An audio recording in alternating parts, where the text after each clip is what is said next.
Dozens of migrants are arriving in New York City, not because it's where they wanted to go or because it's close to family. This is about politics, it appears. They're being sent from Texas because the governor there says President Biden's immigration policies are causing a surge in migrants arriving in his state, overwhelming communities there. And so he's sending them elsewhere, namely to Democrat-led states and cities.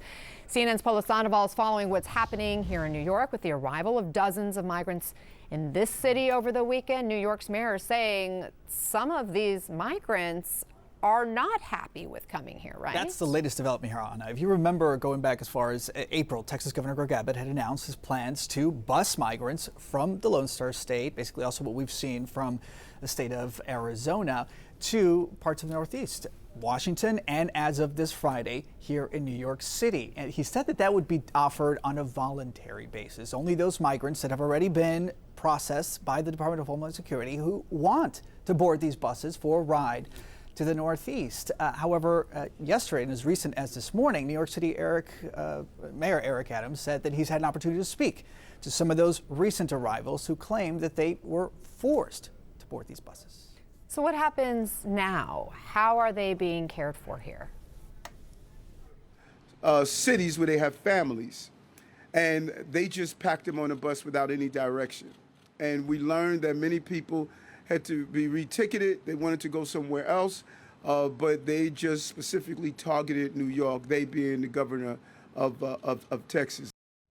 And this is a potential game changer. So I reached out to Texas Governor Greg Abbott's office, and just in the last few minutes actually responded with a statement, a representative from the governor saying that these migrants willingly chose to go to New York City, having signed a voluntary consent waiver available in multiple languages upon boarding, that they agreed on the destination. So that's really what the governor's saying, Anna. We saw 14 arrive on these buses yesterday, in addition to the 50, which was in the first bus that arrived from the Lone Star State on Friday. So what happens to them now? How is New York caring for them? And that's where it really gets even more complicated. For those who did not intend to arrive in New York City, or this is not at least their final destination, there is assistance that's being offered to them by the city of New York. In fact, it was interesting to actually see some New York City cabs at Port Authority ready to provide some rides. The taxi union made up of well over 95% immigrants, so that's certainly an interesting angle. But at the same time, you also have those who may decide to stay here, and that is what may further complicate the sheltering system in place here in New York City.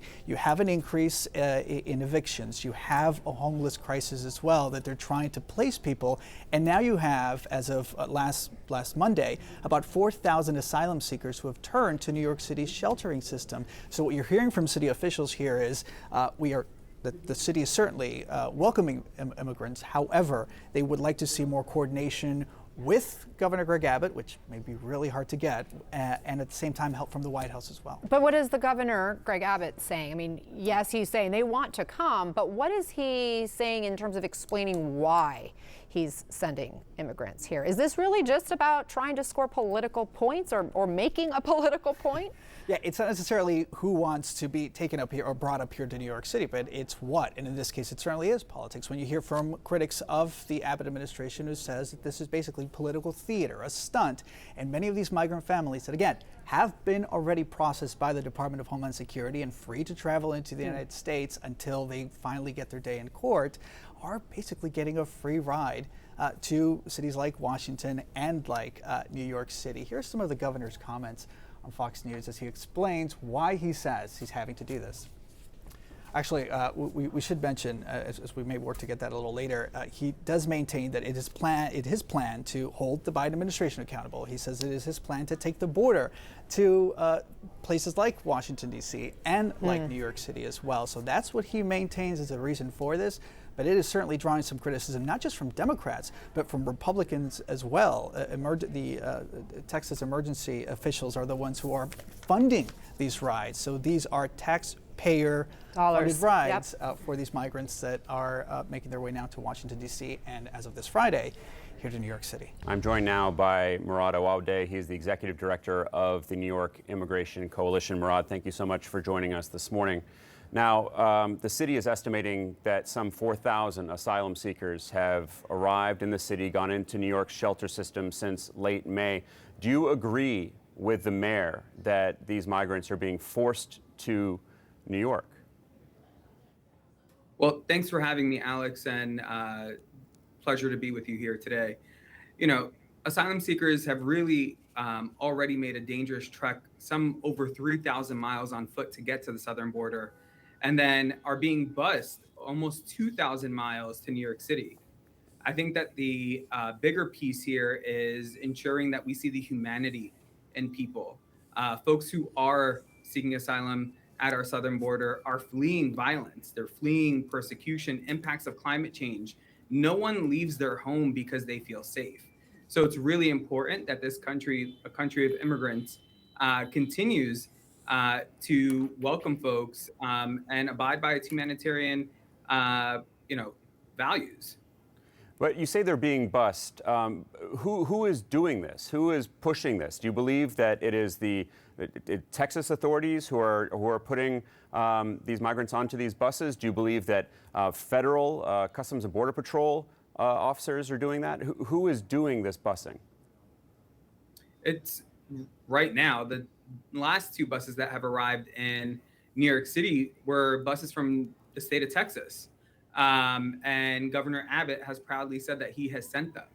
I think that the bigger piece here is that folks are being misled at times to uh, think that they have to come to New York City. And folks should be able to choose where they want to go.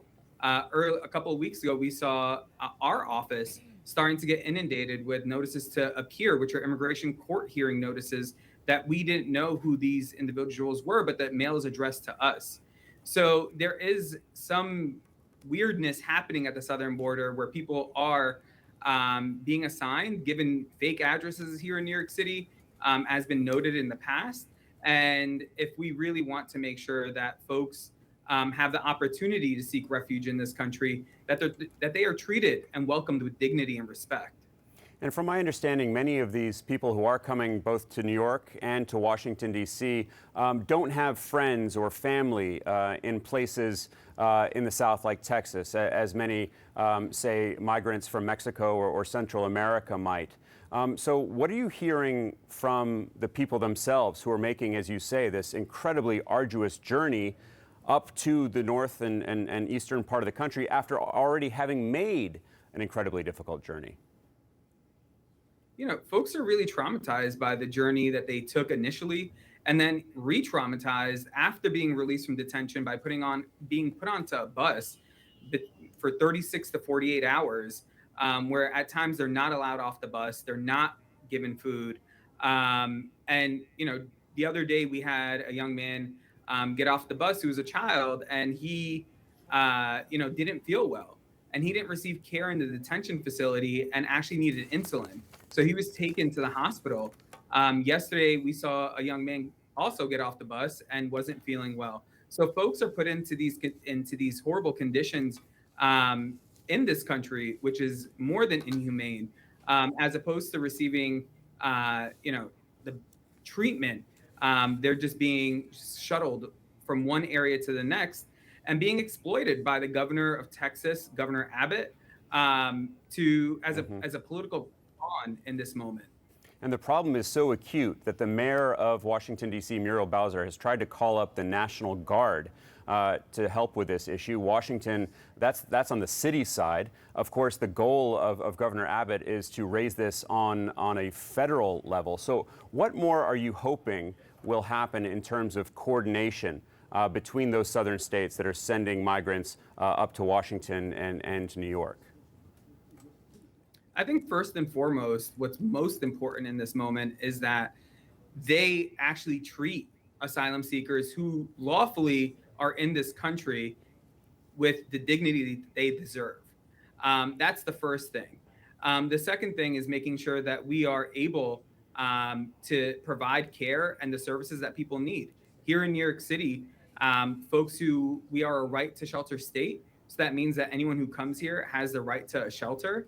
And that's one of the most important pieces for people who are fleeing violence, is to have somewhere where they and their kids can actually lay their heads at night. So I think that right now the federal government needs to step up a little bit and make sure that they are rescinding policies that also created horrific conditions at the southern border, like Title 42, and remain in Mexico, and really coordinate with states so that we're able to move people into where they want to go and then provide them with the care that they deserve. They certainly deserve more than what they're getting right now. Murad Awawdeh, thank you so much for your time. Appreciate it.